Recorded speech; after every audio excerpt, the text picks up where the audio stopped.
বগুড়ায় ট্রেনের দরজায় ঝুলে থাকা এক ব্যক্তির ভিডিও ভাইরাল হয় সামাজিক যোগাযোগ মাধ্যমে। জানিয়ে শুরু হয় নেটিজেনদের আলোচনা সমালোচনা। ভাইরাল সেই ভিডিওতে দেখা যায় ঝুলে থাকা সেই ব্যক্তিটি এক পর্যায়ে ট্রেনের নিচে চলে যায়, কিন্তু ট্রেনের নিচে পড়েও অলৌকিকভাবে বেঁচে ফিরেছেন সেই ব্যক্তি।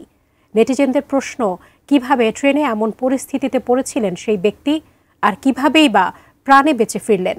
বিস্তারিত ইশতিয়াক হোসেনের প্রতিবেদনে।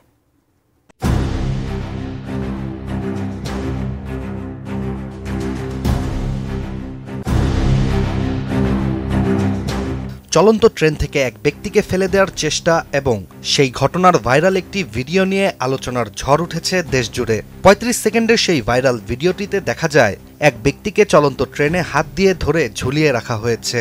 এক পর্যায়ে তাকে ছেড়ে দেয়া হলে ওই ব্যক্তি ট্রেনের নিচে পড়ে যান। এমন ভিডিও দেখে ধারণা করা হচ্ছিল তিনি হয়তো ট্রেনের নিচে চাপা পড়েই মারা গিয়েছেন। এদিকে স্থানীয় একাধিক গণমাধ্যমের তথ্য অনুযায়ী ট্রেনে ঝুলে থাকা ওই ব্যক্তির নাম মতিউর। তিনি নওগাঁর রানীনগর উপজেলার পারৈল গ্রামের একজন বাসিন্দা। মতিউর বিদেশে লোক পাঠানোর কাজ করে থাকেন বলে জানা যায়। আর এই ঘটনার ১৫-২০ দিন আগেই সজীব নামের একজনকে সৌদি আরবে পাঠিয়েছিলেন তিনি।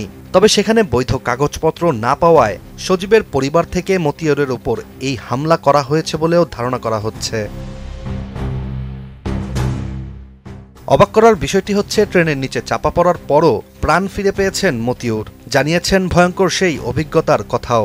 ভিডিওতে যেমনটি দেখা গিয়েছিল, মতিউরের হাত ছেড়ে দেওয়ার পর তিনি ট্রেনের নিচে চলে গিয়েছিলেন, কিন্তু সৌভাগ্যবশত তিনি ট্রেনের নিচে গিয়ে কাটা পড়েননি। LME সার্টিফাইড বিশ্বসেরা কপারে তৈরি ওয়ালটন কেবলস, যা আপনার স্থাপনাকে রাখবে সব সময় নিরাপদ। মূলত মতিউর তার মেয়ের বাড়ি থেকে ফিরছিলেন নিজের বাড়িতে, আর বগুড়া থেকে ট্রেনে সান্তাহার ফেরার পথেই তাকে ৫-৬ জন ব্যক্তি ঘিরে ধরেন। এরপর তাকে চোর উপাধি দিয়ে ট্রেন থেকে ঝুলিয়ে রাখা হয়। আশেপাশের মানুষ আপত্তি জানালেও তাকে আলতাফনগর স্টেশন থেকে নসরতপুর পর্যন্ত ঝুলিয়েই আনা হয়, যদিও ওই ব্যক্তিদের মূল উদ্দেশ্যই ছিল মতিউরকে মেরে ফেলা। এভাবে ট্রেনটি নসরতপুর স্টেশনে পৌঁছানোর পর প্ল্যাটফর্মের ধাক্কা লেগে ট্রেনের নিচে পড়ে যান মতিউর। তবে ট্রেনের লোকজন তাকে নিচু হয়ে থাকার উপদেশ দিলে তিনি প্রাণে বেঁচে যান, কিন্তু পরবর্তীতে স্থানীয়রা তাকে তুলে মোবাইল চোর ভেবেই মারধর করেন। সবশেষ মতিউরের স্ত্রী ও ছেলে এসে তাকে উদ্ধার করে হাসপাতালে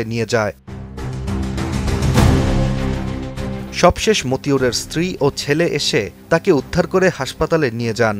হাসপাতালে চিকিৎসাধীন অবস্থায় মতিউর এসব তথ্য গণমাধ্যমকে জানিয়েছেন।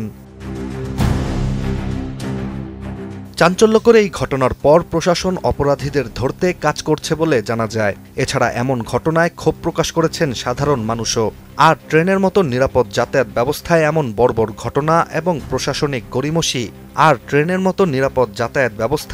বর্বর ঘটনা এবং প্রশাসনিক গড়িমসি নিয়ে সামাজিক যোগাযোগ মাধ্যমে এখনো চলছে ব্যাপক সমালোচনা। Ishtiaq Hossain, ATN news.